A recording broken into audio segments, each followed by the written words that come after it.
Guarde esto en el computador. Bueno, muy buenas noches. Deseo estén muy bien. Muchísimas gracias por atender nuevamente esta invitación que nos hace Fundein Caribe, que nos hace SENA, que nos hace Acopi Manizales, en su estructura de programa de formación continua especializada. Y hoy vamos a volver a retomar nuestro tema del neuroliderazgo en pymes agroindustriales. Quien les habla, Sandra Lucía Aguirre Franco, una expectativa grande frente a la temática que vamos a abordar el día de hoy. Ya habíamos abordado en nuestro primer encuentro el tema de la gestión del neuroliderazgo en empresas agroindustriales.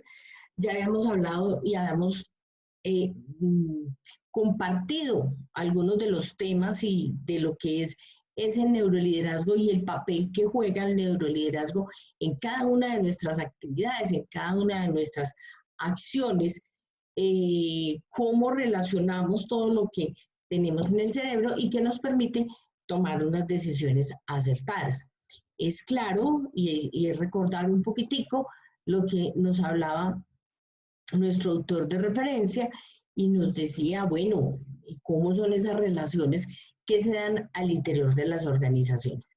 El tema que nos convoca hoy son las habilidades humanas y transversales, y esas habilidades humanas y transversales, pues, son necesarias para nuestros líderes agroindustriales.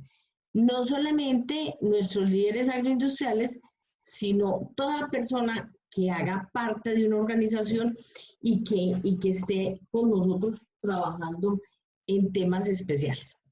Todo nuestro escenario, todo nuestro mundo está fundamentado y está manejado y está dado por unas relaciones. Relaciones que nos permiten tomar decisiones, pero que esas relaciones muchas veces son factores de nuestra inteligencia emocional.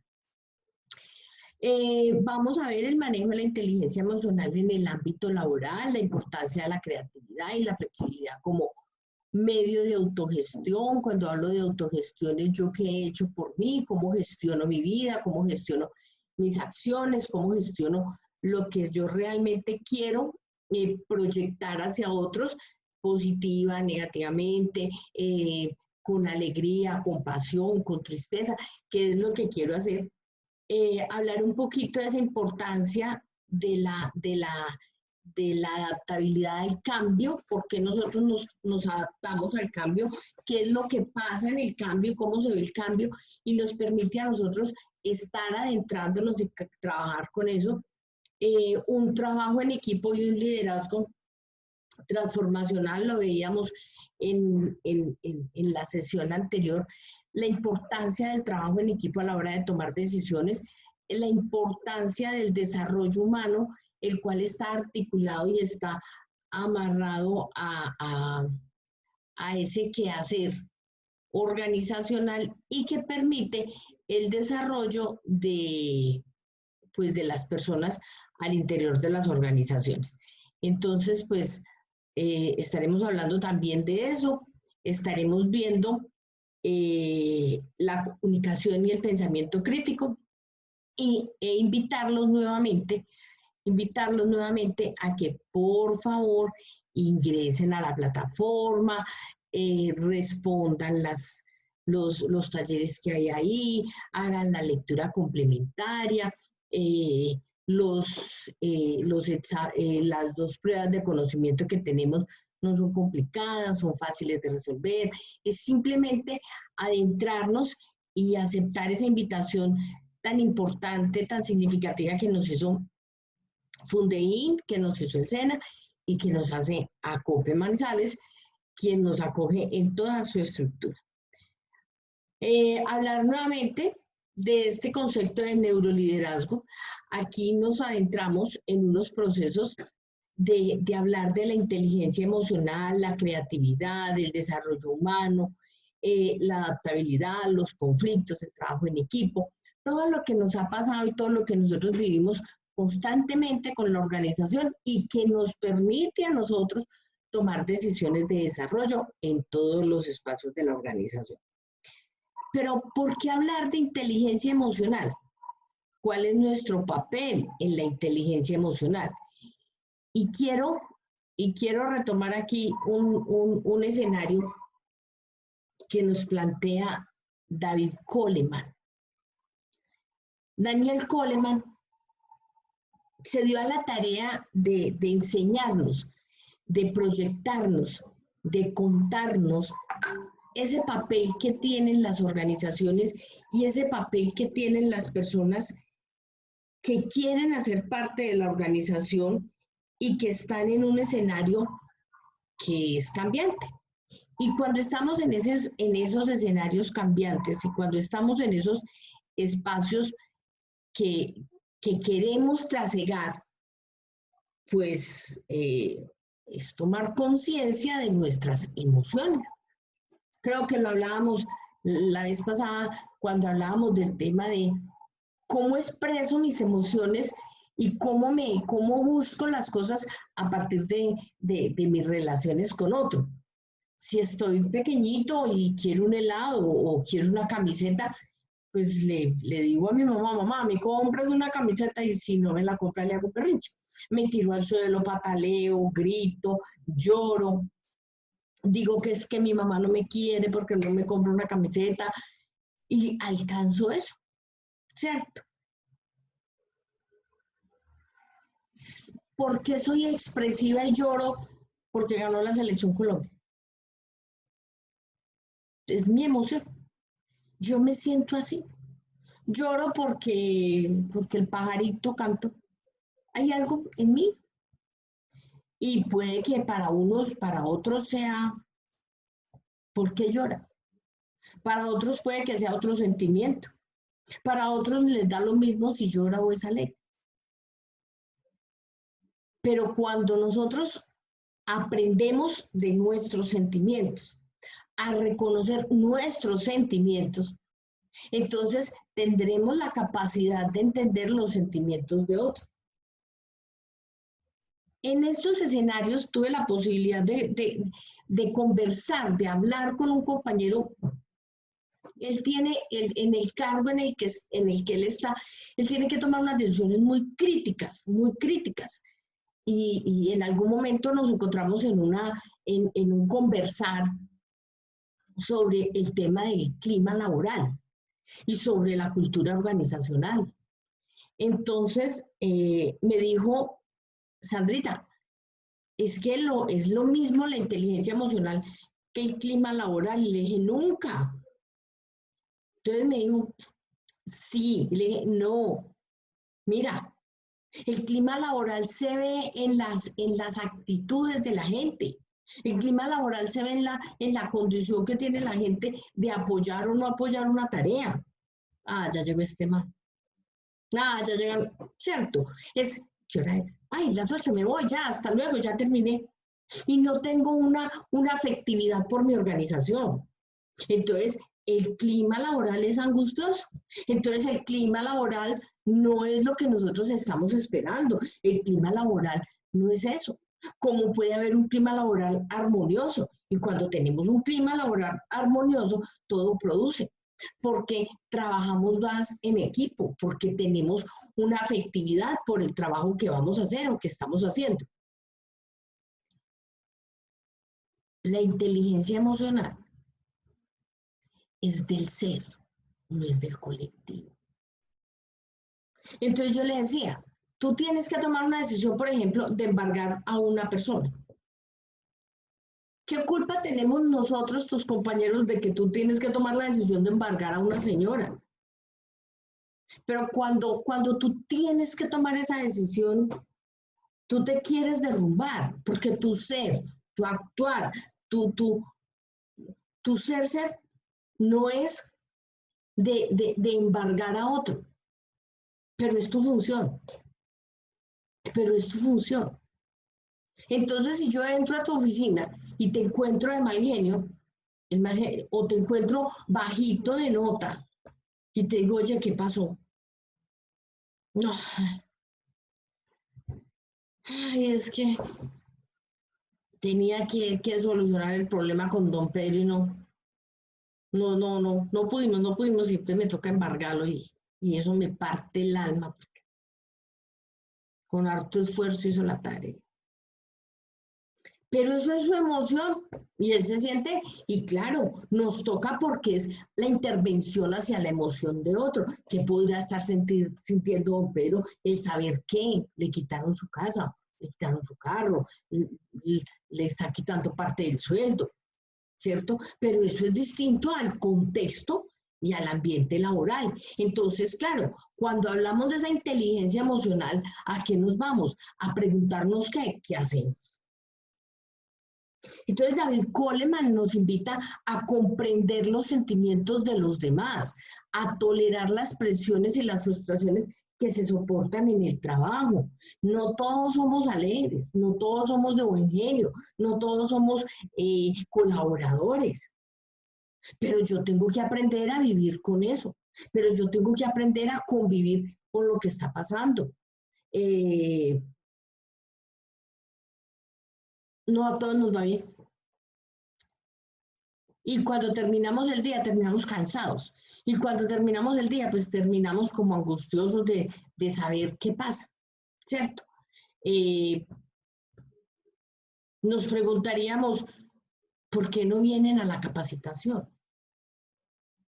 Lo habíamos programado, ahora 8 días, lo hicimos con tiempo, de pronto la otra vez fue sobre el tiempo, ¿no? Hoy nos estamos preparando, pero no sabemos qué pasó. Y yo puedo sentirme frustrada, no les gusta cómo habla, pues. Pero al mismo tiempo, pues yo estoy cumpliendo con mi deber. Y estoy de la mano de don Delio y de don Andrés compartiendo mis conocimientos. Y ahora más tarde ellos me van a contar cosas de ellos. Porque es la pasión por hacer las cosas. Es el trabajo que me satisface hacerlo. ¿Hay presiones? Sí. ¿Hay frustraciones? Pero... Profesor, ¿hay forma de subirle un poquito el volumen? Porque se escucha un poco el volumen. Sí, señor, ya le subí el volumen. Gracias. Sí, ya le subí el volumen. Bueno. No, estoy tranquila. Bueno, señor, tranquilo. Igual cualquier cosa me dice. Entonces es pensar en eso. ¿Por qué nos va mal o por qué nos va bien? Y es aprender a convivir con eso. Y les voy a contar una amiga muy querida, y es muy alegre y es bonita y es activa y en la empresa en la que trabaja en bienestar universitario.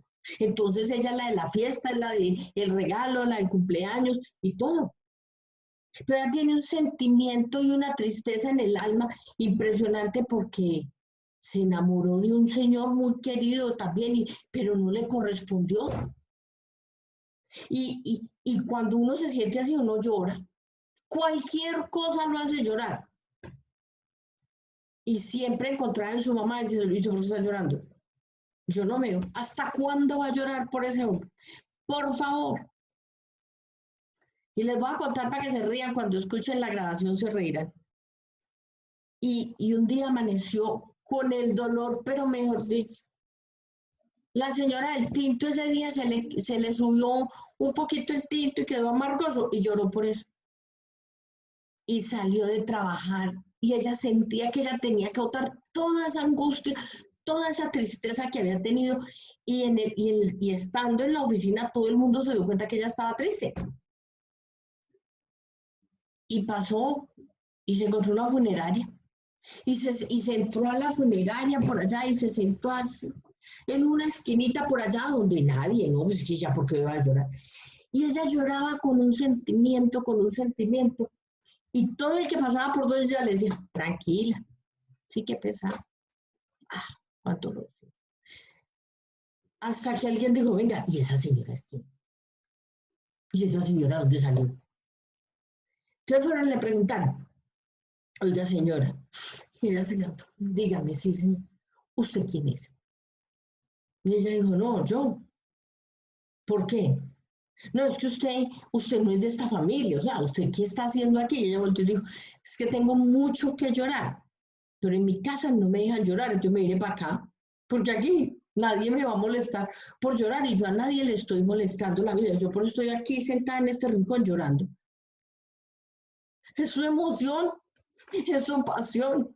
Y ella se iba para los funerarios a llorar. Como hay quien dice que lo desestresa y que se siente feliz gastándose la plata y se va para todos los centros comerciales. Y así no tenga plata, pero esa es su pasión. Y esa es su emoción. Y es entender eso con los otros. Es darnos a conocer eso. Es acentuar la capacidad de trabajar en equipo. ¿A qué equipo me uno? ¿Con qué equipo voy a trabajar? ¿A qué equipo le voy a apostar? Y miren lo que nos pasó ahora 8 días, fue que nos empacaron 6 goles y todo el mundo se echó la bendición y dijo y es que James está lesionado, y es que Cuadrado está lesionado, y es que faltó Falcao, bueno, y eso, mejor dicho.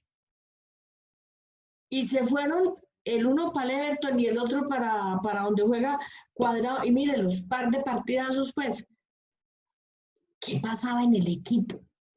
¿Qué pasaba en esa selección que no se puso la camiseta que era? Entonces, lo mismo pasa con las emociones. ¿A qué equipo me uno? Y entonces, vámonos para el paseo. Y nos vamos a ir de paseo. ¿A qué equipo del paseo me uno? Al que se sienta a reírse de todo lo que ha pasado en el año. Me siento con los que están haciendo el asado, porque son los que más comen. Yo me paro para allá a echar chile y cada que pasa un gordito, yo me lo como. Me hago al lado de los que están repartiendo el trago. Hablan de la fiesta de Navidad, pues para que ya la vayan pensando. ¿A qué equipo me uno? Y cuando estoy pensando en ese equipo, estoy pensando en esa estrategia que busco trabajar. Y me dice adoptar una actitud empática y social. ¿Cómo me los conquisto? ¿Cómo me adhiero a ellos? ¿Cómo hago esa afectividad y cómo hago esa narrativa que me permita llegar hasta allá? Todo, todo el que pasa por mi lado, yo le digo, ¿qué hay? ¿Cómo está? Voy a poner una tienda y esa tienda es lo mejor. Y genero una empatía con todos, genero la empatía con el niño, genero la empatía con la señora, genero la empatía con el muchacho. Desde mi negocio, desde lo que tengo, desde lo que hago, genero esa empatía. Don Delio que trabaja con la cooperativa, ¿cuál es esa empatía que tiene que tener con sus colaboradores, con sus cooperativos, con sus aliados, con sus asociados? Y tiene que tener esa condición social. Lo mismo que don Andrés. ¿Qué hacemos buscando esa condición social? ¿Qué brindará más posibilidades de desarrollo social? Brindará más posibilidades de desarrollo social. Nos angustia relacionarnos con alguien que tiene una discapacidad, porque no sabemos cómo va a reaccionar. Yo trabajé en una empresa en Armenia y había un señor que era invidente. Y el error tiro por tiro. Mateo, ¿viste tal cosa? Y él me decía, es hermosa, es de colores. Y yo, Mateo, ¿me perdonas? Sí, no te preocupes. Tú no eres la única que me dice que sí vi que las cosas son de colores. No te preocupes, Sandrita. Y Mateo aprendió a vivir con nosotros, a convivir con todos nosotros. ¿Será que alguno me puede acompañar? Camine, Mateo. No me coja usted, yo la cojo a usted. Bueno, Mateo, usted me coge pues a mí. Y es que yo tengo que ser sus ojos.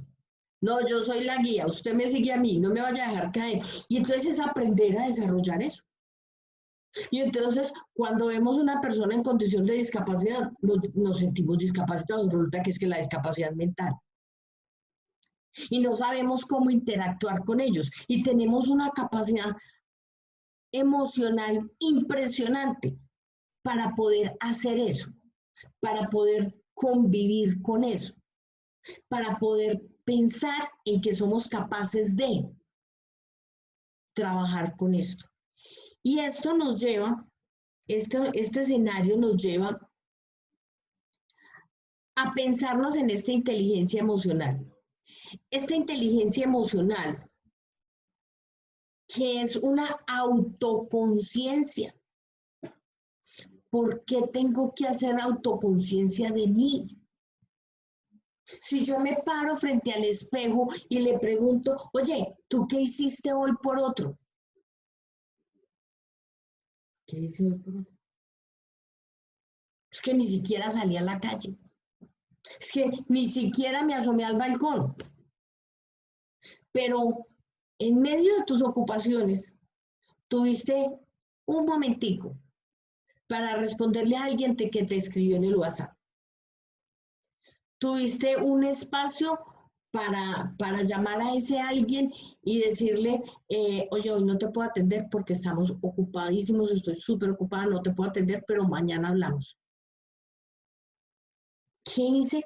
Y eso lo hago por el otro. Y me pregunto, ¿qué hice por mí? ¿Qué hice por mí? Me puse bonita. Ah, sí, tenía que trabajar desde las 7 de la mañana hasta las 9 de la noche. Pero no podía estar fea, porque mi trabajo me implicaba verme bonita. Porque mi trabajo me implicaba, así como me están viendo, sí estoy desde las 7 de la mañana. Me paro aquí al frente de mi estudio y voy y me pinto el pico para resaltar. Y como me quise. Hoy me quise. Lo invito a que se haga esa autoconciencia. Lo invito a que se haga una autorregulación. Comí dulce porque me mandaron una caja de dulces y me los comía y mientras estaba haciendo el trabajo que tenía que hacer, me los comí. Ay, ¿cómo me regulo? Se presentó algo y me exasperé. Y tengo que ir a pedir disculpas. Pero es parte de mi inteligencia emocional. Oye, cometiste un error. Sí. Arréglalo. Sí. Óyeme, te volviste a equivocar. ¿En dónde? Pues revíselo. Oiga, ¿cómo le parece que si usted no me dice dónde tengo los errores, yo no voy a corregir más? Porque es que ya no sé qué más hacer. O sea, para mí está bien. Para usted tiene errores. Pero como se lo dije, sonó que yo estaba brava. Mira, no te preocupes, es que yo hablo a la carrera y eso sonó como que si yo estuviera brava. Pero no, no te preocupes, yo voy a solucionar, voy a revisar. Y muchas gracias, de verdad te estaba molestando porque pensé que eras tú quien me ayudaba, pero, pero me doy cuenta que no eres tú, entonces no te preocupes. Muchísimas gracias. Y alguna cosa, ay, mira, se me olvidó pedirte este favor y ya, listo. Yo tenía que pedir disculpas si quería que el otro me ayudara. Pero tenía que partir de qué? De reconocer mi error. Tenía que partir de reconocer eh, eh, las cosas que se presentan. Y cuando yo reviso las cosas que se presentan, entonces yo digo, ah, bueno, listo, entonces ya vamos a mirar a ver qué pasa. Y me autorregulo frente a. En ocasiones le exigimos a quien no sabemos qué está pasando en su mundo. Cuando yo sé que mi compañero tiene un problema familiar en su casa, eh, y me llama y me dice, oye, mira, la persona que tenía enferma falleció. Ah, no, yo no sé, mire, a ver, hay que venir a trabajar y hay que cumplir con sus informes. ¿Será que tiene capacidad de pensar? ¿Será que está puesto en sus cinco sentidos sabiendo que un cerebro lo tiene allá y el otro lo tiene acá? Y yo necesito que él esté cerebralmente concentrado conmigo y que la razón y el corazón estén aquí trabajando. Pero no lo entiendo, porque no lo conozco. Ah, pero es que esa inteligencia me lleva a preguntarme, ¿por qué me motivo? ¿Qué es todo lo que a mí me motiva? ¿Qué me motiva a mí a estar hoy aquí con ustedes? Compartir con ustedes, escucharlos, así sea en el silencio de la noche, pero escucharlos. ¿Qué me motiva? ¿Qué me motiva a cambiar? ¿Qué me motiva a ser distinta? Y cuando eso pasa, mi inteligencia emocional se voltea. Mi inteligencia emocional se toca. Cuando yo me pongo de frente a mis motivaciones, a lo que yo quiero ser, mi inteligencia emocional empieza a funcionar en términos de esa emoción y en términos de eso que quiero alcanzar. Estoy cansada, sí, pero todavía tengo pilas y todavía tengo fuerza y todavía tengo ánimos de estar aquí compartiendo con ustedes. ¿Qué me motiva?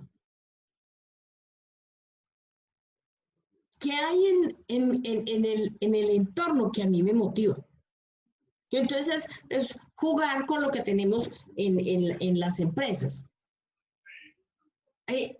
Vamos, eh, ya se dieron cuenta que llegó una nueva secretaria.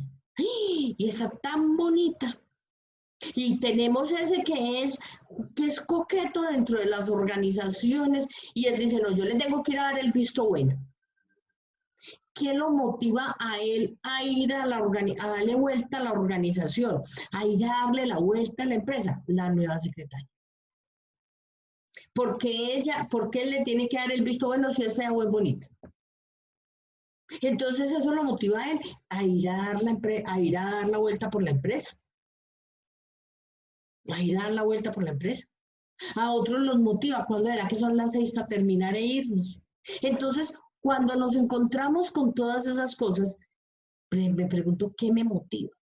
Bueno, para el paseo, pues, no, qué pereza ir a ese paseo, ya se agarran a beber y no, no.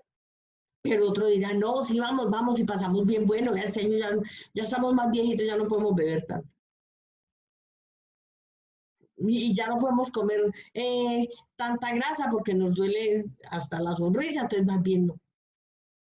Ah, pero es que esa emotividad se relaciona con quién, con mi empatía. ¿Y cómo identifico esa empatía y esa habilidad social que tengo que tener con la gente, que tengo que tener con el ser humano?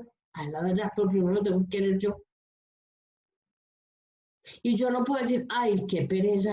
No, la empatía por mí es cuando digo, ole, a trabajar, pues levántese, pues que ya es hora de ir a trabajar. ¿Y a dónde voy a ir hoy? ¿Qué tengo que hacer hoy? Y todo eso hace que yo tenga esa empatía por lo que hago y por lo que voy a ir a hacer. Y entonces eso me da esa posibilidad de tener esa habilidad social. Y a veces nos extralimitamos con el contexto y con la situación de la habilidad social. Yo tengo organizaciones, yo he estado en organizaciones vaya, digan, ¿y qué le tengo que decir al jefe? Que si nos va a dejar ir a ver el partido. Bueno, yo voy donde. O sea, ¿cuál es mi habilidad social? ¿Cómo me paro frente al espejo y me digo, se equivocó, jovencita? Eso no era lo que había que hacer. Es ser sociable con usted mismo. Es decirse, tomémonos un tinto, seamos amigos y venga, hablemos. Es pensar en eso. Y cuando usted supera esto, usted es capaz de adentrarse en esa organización. Aquí estamos hablando de empresas agroindustriales. Y aquí tenemos un contexto que a veces es muy complicado.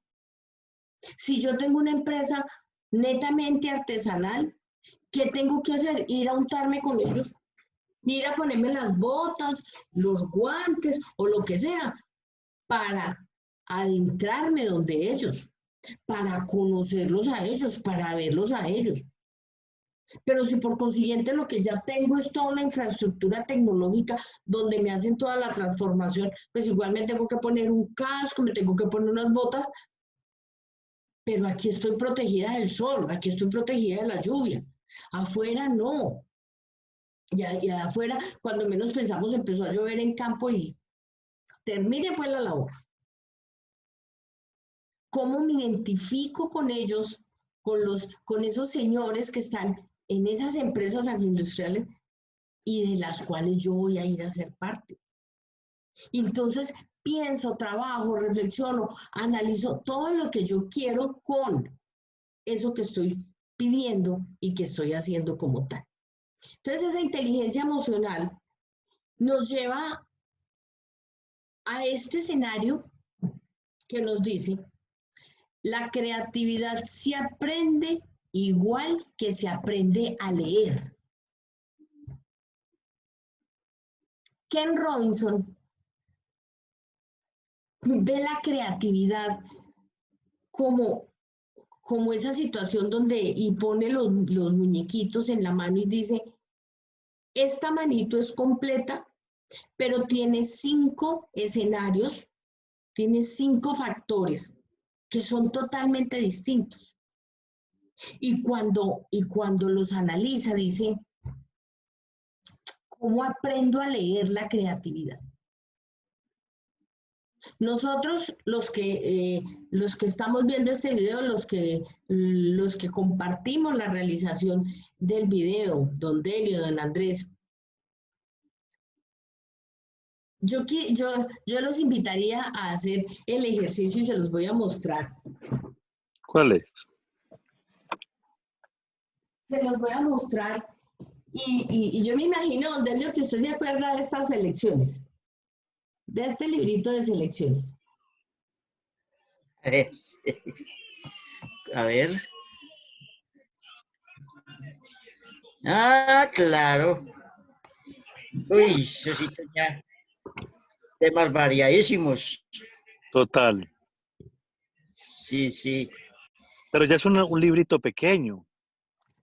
Era más pequeño, sí. Era más pequeño, era distinto. Esto fue una réplica que nos encontramos por allá. Mire, mire, les muestro. Correcto. Así era. ¿Cierto? Entonces, Así miren, es. miren que aquí se les acaba de iluminar a ustedes la cara de Ray.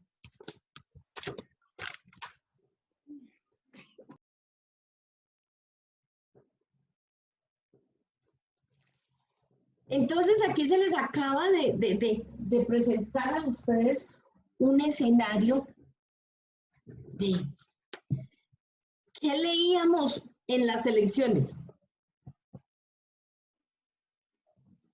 Y ya hoy leemos este librito de selecciones. Ya lo leemos con una mirada distinta. Una mirada extraordinaria.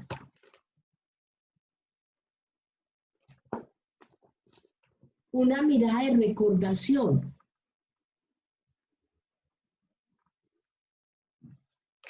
Que lo vamos a leer distinto a como lo leímos cuando estábamos en el bachillerato, cuando estábamos en el colegio. Entonces, cuando usted se para frente a una biblioteca y usted saca el libro de García Márquez, de José Eustacio Rivera, de Tomás Moro, y lo lee hoy, lo lee de una manera distinta a como lo leyó cuando estaba en el colegio. ¿Y por qué lo va a leer distinto? Porque en el colegio tenía un contexto y hoy tiene otro. A eso hace referencia este señor cuando habla de ese contexto de la creatividad. A eso se refiere este señor cuando nos lleva y nos dice, es que la creatividad se aprende igual que se aprende a leer. Nunca terminamos de aprender a leer. Nosotros estamos constantemente aprendiendo a leer. Nos cambian los lenguajes. Y a mí, por ejemplo, mis estudiantes de la universidad me escriben, ven, señora. Entonces, yo le pregunto y yo les digo que yo soy de la vieja guardia por allá, que a mí me enseñaron que para que las palabras sonaran, tenían que estar acompañadas de una consonante y una vocal. Que yo SBN no entendí. Profe, eso significa bien. Le dije, pues para ustedes bien, para mí puede ser bueno. No, profe. Usted me está combinando dos consonantes. Yo veré qué letras le pongo para que suene. Entonces es aprender a leer el lenguaje de ellos.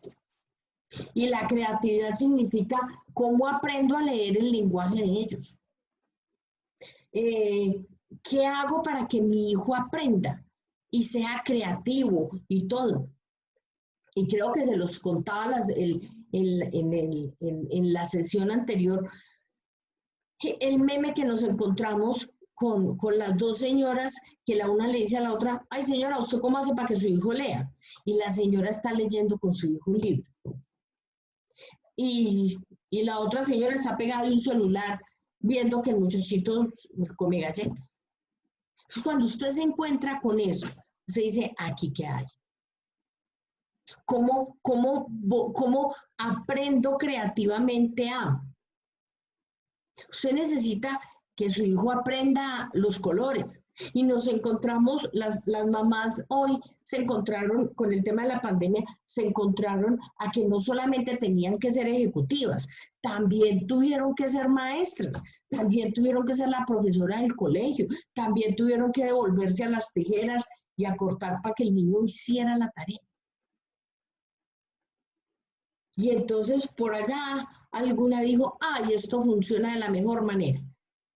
Voy a recortar las letras, voy a decirle a mi esposo que me ayude a recortar todo el alfabeto. Ya se lo imprimí en colores, todo, y voy a recortar y voy a llenar la casa de todo el alfabeto, voy a llenar la casa.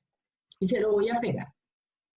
Y cuando venga a pedirme alguna cosa, le voy a decir, si me traes la palabra mamá, que está en toda la casa, te doy la chocolatina. Y el muchachito, por una chocolatina, se aprendió los colores. Hace lo que sea. Exactamente. Hace lo que sea. Exactamente. Entonces, ¿se aprendió los colores? Claro. ¿Se aprendió la palabra mamá? Claro. ¿Se ganó una chocolatina? Perfecto. Entonces, aprendemos a leer eso y aprendemos a ser creativos. Pero eso es parte de nuestra flexibilidad cerebral. Tengo que cambiar el concepto de no se puede, eso no se puede, eso no se puede, pero eso sí se puede. ¿Cómo? Alguna cosa haremos, pero de ese atolladero saldremos, pues. Nuestros antepasados, cómo llegaron y fueron haciendo trochas y fueron construyendo casitas y hoy tenemos las grandes ciudades. Y ellos no tenían la tecnología que nosotros tenemos hoy. Pero ellos dijeron, esto sí se puede hacer y vamos a hacerlo. Entonces es esa flexibilidad mental que nos permite a nosotros encontrar soluciones. Y es darnos a la tarea de buscar esas soluciones. Y esas soluciones haciendo ¿qué? Siendo proactivos. Y esas soluciones haciendo ¿qué? Creativos. Eso sí se puede hacer. Y ahora tenemos el Internet, entonces preguntémosle a Internet cómo lo hacemos. Y cuando nos encontramos con esos escenarios, decimos, ahí está, ahí funciona. Porque el contexto, el concepto es ese. Sí se puede hacer, pero si soy capaz de jugar con la creatividad y jugar con la flexibilidad cerebral que tengo que tener, Porque si me rancho en decir que no, que no, que no, que no, pues no va a llegar a ninguna parte. Pero sí soy capaz de solucionar problemas y sí soy capaz de hacerlo porque soy creativo, porque mi neuroliderazgo me permite enfrentarme a este tipo de situaciones. La creatividad y la flexibilización, seguimos aquí. Aquí está esta linda niña, como serán muchas de nuestras compañeras, pensando, bueno, ¿y ahora qué hago? Y está maquinando, constantemente maquinando. ¿Qué hago? ¿Cómo lo hago? ¿Por qué lo hago? ¿Qué tengo que hacer? Esta semana estaba preparándome para el trabajo que tenía que hacer ayer y hoy.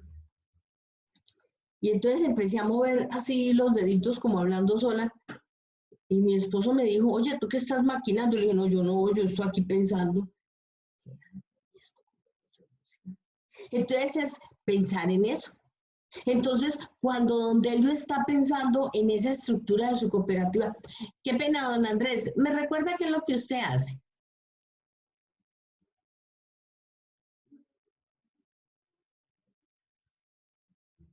Bueno, don Andrés, don Andrés, ¿me cuenta qué es lo que usted hace? Esta salida. Bueno, es que necesito... Profe, qué pena, que se me fue el sonido en ese momento. ¿Me repites tan amable? ¿Usted qué hace, don Andrés? Yo soy ingeniero de producción y ¿En qué tengo una empresa de diseño y de ingeniería para diferentes, hacemos diseños para súper, para licorera, o sea, un tema de ingeniería mecánica, bueno, maquinaria. listo, don Andrés, muchas gracias. Es para poderlo traer a la Ok. conversación. Para poderlo traer a la conversación, poner ejemplos suyos. Entonces, Ay, madre. claro, Se lo dañan los pacoches, tranquilo. don Delio y don Andrés, cuando terminan el día, ellos se sientan a pensar qué quedó sin hacer, qué quedó medianamente y con qué les fue súper bien. Y ya se van caminando para la casa para despejarse, para no llegar a la casa contaminada, todo lo que pasó en la organización. Y algo pasa. Ve una casa bonita, ve una construcción, ve una maquinaria y su movimiento es este. Claro, ese era. Y eso es lo que está viviendo esta niña aquí. Rásquese la cabeza y pregúntese qué tanto es capaz de pensar. Pregúntese qué más puede hacer. Y cuando usted identifica eso, usted juega con su cerebro. Usted juega con su cerebro. Cuando usted está viendo un jugador de fútbol y usted lo ve que él no tiene un balón, pero él está jugando, imaginariamente está jugando con el balón y está pensando en eso. Anoche escuchábamos cantar a Juan Diego Flores, que canta tan hermoso, y él decía, ¿yo cómo hago para que la gente se pare a bailar? Y él se movía y invitaba a la gente. Y era pensando, ¿yo qué hago? Entonces, él cantó una canción y la gente aplaudió más de lo normal y dijo, es esta. Entonces él dijo, ¿quieren que lo hagamos? De pie. Y vamos a volver a cantar. Y cantó y paró a su público a cantar. Pero él... Y eso es ese lenguaje que nos permite trabajar la creatividad y la flexibilización. Ese es el lenguaje de desarrollo que nosotros tenemos. Y que nos permite, obviamente, vivir en este mundo de colores y en este mundo de maquinitas. ¿Qué hago? ¿Cómo lo hago? ¿Por qué lo hago? ¿Qué hago? ¿Cómo lo diseño? ¿Cómo lo cambio? Donde él dice, ¿qué voy a hacer este año por mis asociados? ¿Cuál va a ser cuál va a ser el regalo para los asociados después de que tuvimos un año tan crítico? Claro, ya sé, esto es así. Y camina y va y viene. Pasa, don Andrés pasa por el lado del cliente, este cliente es el claro, este señor es el que yo necesito. Eso es jugar con esa flexibilidad y esa creatividad. Señor. Así es. Sí, así como dice el profe, así es. Uno donde anda a ver todas las oportunidades y para el diseño, para la ingeniería. Ando cada paso y veo la oportunidad en cualquier empresa. Exactamente. Es verdad que nos dio una oportunidad.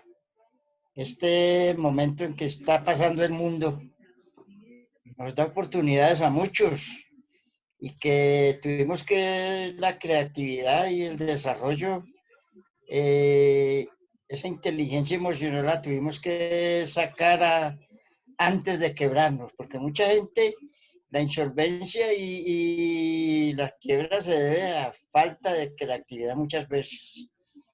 Eso, cuando uno está en irse al abismo, pues uno ya tiene que tomar como una determinación antes de caerse. Exactamente, exactamente. Y ahí sí, como dice el tema, la culpa no es de la vaca, la culpa es suya. Si usted tiene capacidades, está completo, no le falta nada, piense, sea creativo, desarrolle todo eso. Y todo eso nos lleva a tener un desarrollo humano y nos ayuda a adentrarnos en todo lo que queremos y lo que vamos a hacer. Y entonces hablamos de un pensamiento creativo. ¿Por qué la creatividad y el desarrollo humano? Las grandes empresas, las grandes asociaciones, los grandes artistas,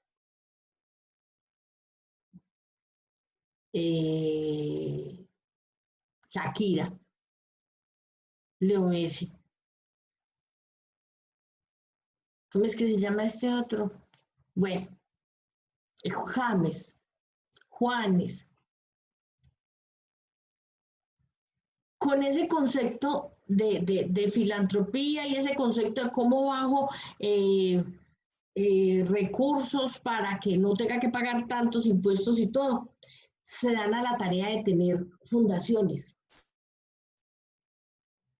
y apoyar proyectos. Shakira tiene su gran colegio en Barranquilla, pies descalzos. Se venga, es que aquí yo sé, yo tengo plata y yo voy a poner a funcionar eso. Y juegan con esa creatividad y ese desarrollo humano. Creatividad e innovación. ¿Yo qué hago con lo que tengo y le doy satisfacción a otro? Y trabajo con el otro. Y me identifico con el otro. ¿Qué le puede ayudar al otro? Porque es poner en función del desarrollo humano mi creatividad. Es tocar la puerta y pedir, no por mí, sino por otro. ¿Cómo lo hago? ¿Por qué lo hago? ¿Qué es lo que quiero? Entonces esa creatividad y esa innovación me hacen pensar, ¿yo qué puedo hacer por? ¿Yo cómo fortalezco el desarrollo humano de la sociedad? La semana pasada teníamos y seguimos teniendo, llevamos 15 días, 8 días en el tema de San Andrés. San Andrés no nos puede olvidar. San Andrés hace parte de nosotros y tenemos que buscar los mecanismos y preguntarle, venga, ¿a dónde puedo llevar una libra de arroz para llevar para San Andrés? Porque ellos están a la intemperie, porque a ellos se les cayó su mundo de la noche a la mañana. Porque era algo que ellos sabían que podía llegar, porque no sabían en qué magnitud iba a llegar. Entonces, cuando encontramos eso, nos preguntamos, bueno, ¿y entonces qué hacemos? Y es jugar ese pensamiento creativo en razón A. Cuando don Delio lo decía ahorita, y tengo que reaccionar antes de irme por el abismo, es pararme frente al espejo y decir, oye, bueno, entonces, ¿qué? ¿Definitivamente vas a perder? ¿Definitivamente no vas a hacer nada por ti? Y es tocarse en un momentico y preguntarse, bueno, ¿y ahora yo qué hago por mí? Si es tu creatividad y es tu innovación. Tienes que pertenecer al equipo creador. No puedes pertenecer al equipo de las talanqueras. No puedes pertenecer al equipo que pone zancadilla. Tienes que pertenecer al equipo creativo. Al equipo que te permite aportar, al equipo que te permite dar, al equipo que te permite compartir. Ese es el equipo creativo. Ese es el equipo que te arropa, ese es el equipo que te protege. Ese es un equipo creativo. Y siempre está buscando el desarrollo humano desde qué hacemos por, qué vamos a hacer por. Y perteneces a ese equipo creativo. Perteneces a ese equipo que le pone ganas a hacer las cosas. Perteneces a ese equipo que se toca por salir adelante. Que se toca por pertenecer a Copi y aprovechar lo que tiene a Copi. Tienes un flujo creativo. Todo lo que coges lo conviertes en algo positivo. Todo lo que coges lo transformas y le das vida. Y te ayuda. Y te fortalece. Y lo cambias y lo pones bonito. Y ayer lo hice así y hoy lo puedo hacer mejor. Y hoy lo puedo hacer mejor. Porque aprovecho mi conocimiento para hacer eso. Y tengo energía y tengo creatividad. Me conecto con la energía de la creatividad. Me conecto con la energía de la sociedad. Ustedes saben, yo vivo aquí en Tuluá y Tuluá tiene una condición muy bonita dentro de 8 días de las velitas, y es que las calles aquí, en especial en el barrio donde vivo, en el barrio El Príncipe, donde vivo con mi esposo, las calles las adornan todas con faroles. Con faroles. ¿A quién se lo compran? Yo no sé. Pero ponen faroles en todas las calles. Y ya están los señores vendiendo los faroles. Y ya tienen los estantes para vender los faroles. Y ya tienen las casas para hacer las chozas y hacer el pesebre navideño, la cosa más linda de este mundo. Y cuando les cuento esto es porque a nuestros artesanos hoy hay que ayudarlos. Y hay que decirles, ustedes son capaces de hacer los faroles para iluminar esta vida. Y a ustedes hay que decirles, y bueno, ¿qué me va a ofrecer ahora desde ese punto de vista de esa creatividad? Usted es capaz de hacerlo. Hágalo. Tenga esa energía de decir, bueno, ¿qué vamos a hacer? ¿Cómo lo vamos a hacer? Diseñe conversaciones. Y diseñar una conversación es como cuando usted se va a casar y va a ir a pedir la mano de la novia. Y usted se para frente al espejo. ¿Cómo hablo? ¿Qué digo? Buenas noches, don señor, don señora. Ay, no le llega el aire, no es capaz de hablar. Porque usted quiere, pidiendo esa mano de la novia, usted quiere quedar bien y que esos señores digan, mi hija quedó en buenas manos. Y después es al contrario. Y tenemos que ir nosotras a la casa del novio a decir, ¿y ahora yo qué digo? Que yo sí sé lavar, que yo sí sé arreglar la cocina, que yo sí soy juiciosa. ¿Qué hago? Diseño mis conversaciones para. Decirle a mi equipo de trabajo que tenemos que trabajar el doble. Decirle a mi equipo de trabajo que nos ganamos la comisión. Decirle a mi equipo de trabajo que nos fue mal. ¿Y qué vamos a hacer?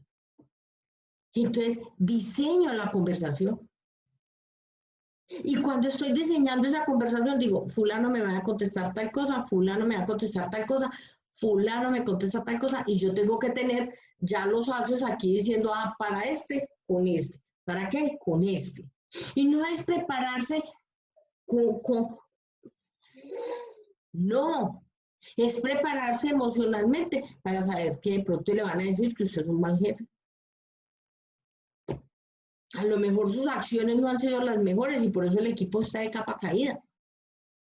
Entonces usted diseña la conversación para no enfrentar, para no llegar a esto que nos dijo Coleman aquí, tolerar las presiones y las frustraciones. A usted no le cae bien a todo el mundo.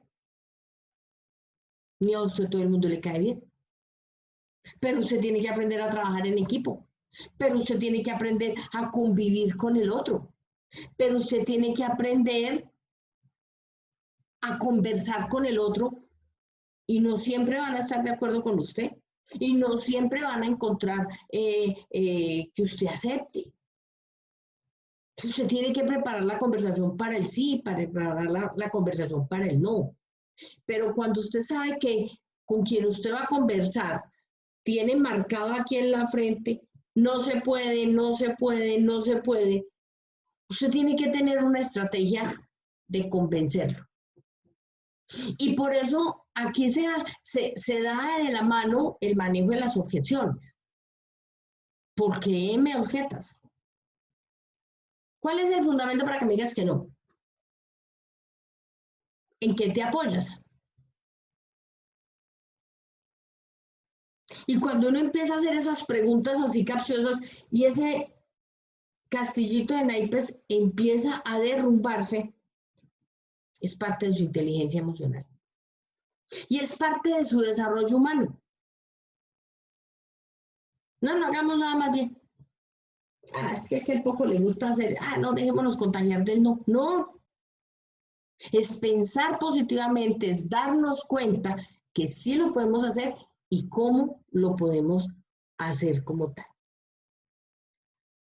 Charles Darwin nos dice, no es la especie más fuerte la que sobrevive, ni la más inteligente, sino la que responde mejor al cambio. Y desde el concepto del neuroliderazgo, el cambio se hace fundamental. El cambio nos muestra un desarrollo estratégico. El cambio se apodera de nosotros. Y toda situación es cambiante. Todo momento es cambiante. Y cuando usted cambia, las cosas son distintas. Y cuando usted hace las cosas de una manera distinta y las ve productivas, usted dice, ¿cómo es que yo no caigo en cuenta antes de esto? Y usted atraviesa esa adaptabilidad al cambio. ¿Qué mejor que estar en zona de confort? ¿Qué mejor? Y miren, nosotros venimos en una transición que ya no sabemos qué vamos a hacer. Los abuelos se salieron de la casa, los abuelos, bisabuelos, se salieron de la casa a los 14 y 15 años. Desde los 14 y 15 años y conformaron un hogar. Mal, bien, como sea, ya. Y nuestras bisabuelas a los 22 años, 23 años ya tenían 3 y 4 hijos. Y nosotros nos dimos el gusto de tener 15 tíos, 7 por un lado, 8 por el otro. No, es que en mi casa hay quienes tienen tíos menores que ellos. Y esa es la vida.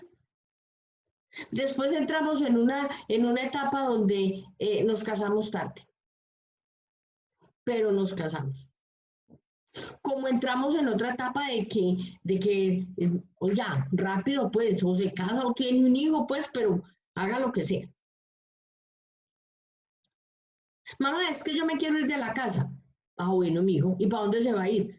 No, me conseguí un apartamentico, ya empecé a trabajar y me conseguí un apartamento allí, me voy a ir a vivir allí. Dios lo bendiga, hijo. Pero qué tan raro. Ese muchacho pasa por aquí todos los días a las 6:30 de la mañana a desayunar.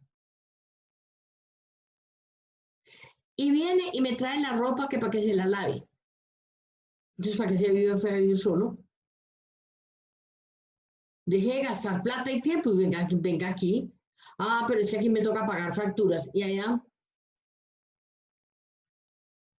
Y hoy los niños, los muchachos, no quieren ir de la casa. Y entonces es la casa, ya no es la casa de la abuela, sino la casa de la mamá. Y nos tenemos que acostumbrar a que siguen estando aquí. Cuando hace 50, 60 años atrás, bueno, cuando cogieron, pues, ¿usted se va a quedar solterón o se va a ir de mujable, pues?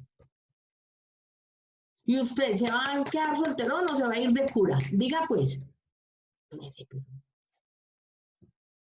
Y es adaptarnos a los cambios como tal. ¿Qué pasa en nuestro entorno que nosotros decimos, no, yo por qué me voy a ir? Si yo aquí vivo tan feliz. Pero el cambio hace falta. Pero el cambio nos hace movernos. Y nosotros nos encontramos en esos cambios que hacen que el universo se vuelva bonito con nosotros. Y cuando usted le dice a su señora esposa, amor, voy a pintar la casa, bueno, y usted se echa la bendición y dice, bueno, pues por lo menos va a pintar, va a hacer alguna cosita. Pero cuando usted ve su casa nuevamente pintada, bonita, y usted dice, ay, amor, entonces vamos a tener que comprar muebles de sala porque esos muebles ya están muy feitos. Y cuando usted se peina distinto, cuando usted se motila y su esposo llega y dice, ¿y a usted qué me le hicieron? Venga, ¿y usted por qué se mandó motilar? Venga, ¿y usted por qué está peinada? Entonces uno dice, ah, ya se dio cuenta que yo existí. Y esos pequeños detalles son factores de cambio. Esas pequeñas cosas son condiciones de cambio. Y esos cambios son a los que nosotros nos debemos adecuar. ¿Qué hay en torno a ese cambio? El que nos haya llegado la tecnología hizo que nosotros estuviéramos adaptándonos al cambio y teniendo condiciones de cambio. Y eso nos regala este señor. Nos regala una adaptabilidad al cambio, como las fichitas del ajedrez, del rompecabezas. ¿Qué hay en cada fichita? Y cómo las entrelazamos que exista un cambio como tal. Y las vamos armando una por una. Y en la medida en que las vamos armando nos damos cuenta que ese panorama que teníamos oscuro cuando lo empezamos a hablar va cambiando. Y ese cambio nos motiva a que empezamos a las 2 de la tarde a armar el rompecabezas, son las 10 de la noche y nos paramos, comimos, volvimos, hicimos y volvimos. Y cuando fuimos a comer o a salirnos al balcón en un momentico, ay, ya encontré la fecha que estaba buscando, porque eso es parte del cambio. Porque tener esta condición es hacer eso, es trabajar con ese neuroliderazgo. Son trabajar conflictos. Y las organizaciones viven en condición de conflicto, pero no un conflicto de arremanguémonos y perdamos, no, un conflicto de conocimiento, un conflicto de aprendizaje, un conflicto de aporte. Cada uno tiene una fichita, ponga la mejor ficha, póngala en el momento en que la tiene que poner. Viva ese concepto de desarrollo. Y para hacer desarrollo hay que entrar en conflicto. Y el conflicto muchas veces es suyo. Mándese motilar. Haga ese ejercicio.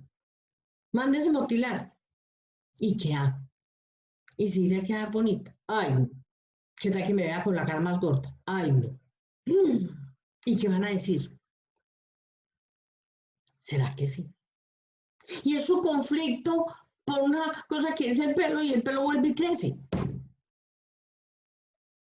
Y es aprender a que toda situación nos genera un conflicto, pero que somos capaces de adentrarnos y que todos nuestros escenarios son parte de esas fichitas que nosotros convertimos en estrategia, convertimos en desarrollo, en creatividad y que por eso nuestro liderazgo funciona, se toca, se motiva a cambiar.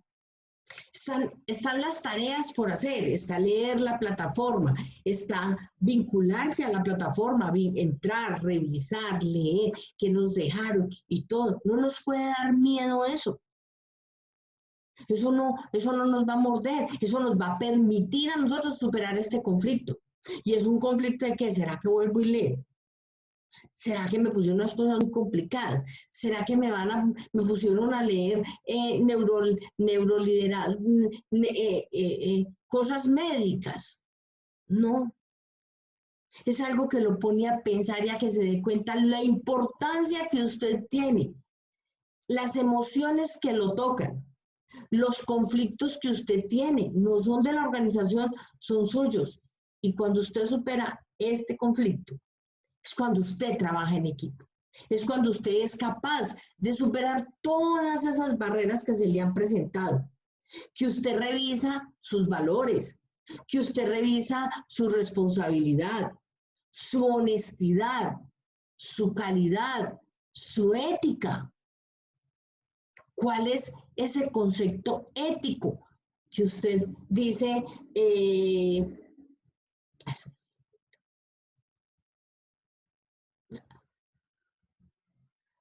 No. Yo vengo aquí con toda la disposición y les cuento y me divierto y hubiese sido rico haberlos visto aquí, compartir con sus compañeros. Después de una jornada, vuelvo y les digo, una jornada que estuve desde las 6:30 de la mañana, estoy aquí sentada en otra labor distinta, pero había que ir a tomarse un café, peinarse, volverse a pintar y poner toda la disposición, porque aquí hay otro escenario. Y mi ética está marcada porque a lo que hago lo hago con pasión. Y mi ética está marcada porque lo que hago lo hago con el valor de decirles, miren, ustedes son capaces de hacerlo. Ustedes tienen muchas cosas por hacer. En el mundo necesitamos de personas como ustedes, creativas, que ponen a funcionar las empresas, que les sacan provecho a lo que les ofrecen, que se vanaglorian de decir, yo fui capaz de hacerlo. Pero eso significa un valor, una calidad, un trabajo en equipo, reconocer en el otro lo que hace, ser capaz de estar con él. Ay, ¿esto qué le pasó? Es pensar en eso. Esperen, porque aquí esto se movió sin saber por qué. Cancela. Vamos a bajar esto de aquí. Es pensar en esa situación. Nuevamente, darles las gracias, invitarlos a que se entren a la plataforma, hagan las tareas, darle las gracias en especial a Fundein Caribe, al SENA, a COPI, por habernos permitido compartir este espacio de aprendizaje, por haber hecho de este neuroliderazgo en empresas agroindustriales un espacio de crecimiento y un espacio de desarrollo. Les deseo una feliz Navidad, les deseo un año nuevo lleno de muchas alegrías, de nuevos retos y de verdad, muchísimas gracias, me encantó compartir con ustedes, espero que lo que les haya dicho, les haya contado, haya compartido con ustedes, realmente lo utilicen, realmente le den valor. Muchísimas gracias nuevamente, Fundein, a COPI, SENA, Manizales. Sena les da las gracias por pertenecer a este bonito espacio, a trabajar con ustedes, a seguir trabajando con ustedes. Un abrazo fraterno, mucho gusto, Sandra Lucía Aguirre. Muchas gracias, profesora. Con mucho gusto, don Delio. Interesantísimo tema, pues lo que usted dice es apasionante y verdad que precisamente esa es la razón que me trae aquí estar escuchando y aprendiendo, llenándome de conocimientos, porque pues son temas nuevos, pero es el comienzo del desarrollo, lo que es la neurolingüística, del cual yo he tenido la oportunidad de escuchar unos conceptos de Edmundo Velasco, que es mexicano. Es bastante, un tema bastante apasionante, la neurolingüística, y ahora pues ya más en otros alcances como el neuroliderazgo, que es importantísimo para cualquier empresa. Y Sí, eso sí. si se aplica, es una empresa rentable y que permanece en la vanguardia ante este mundo competitivo. Sí, señor, así es, De así todas es. maneras, aprovecho para darle el saludo navideño para todos los compañeros, a los Jacobi por esta oportunidad, y para ustedes, profesores Sandra y profesor Carlos, pues les deseo que disfruten de un buen descanso y nos volveremos a encontrar prontamente, ¿no? Sí, señor, así espero que sea. Les deseo una feliz noche y muchísimas gracias. A usted, muchas gracias.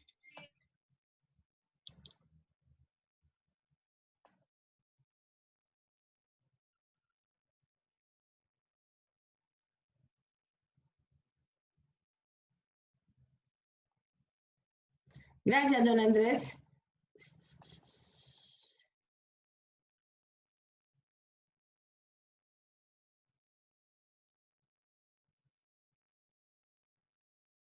Mm.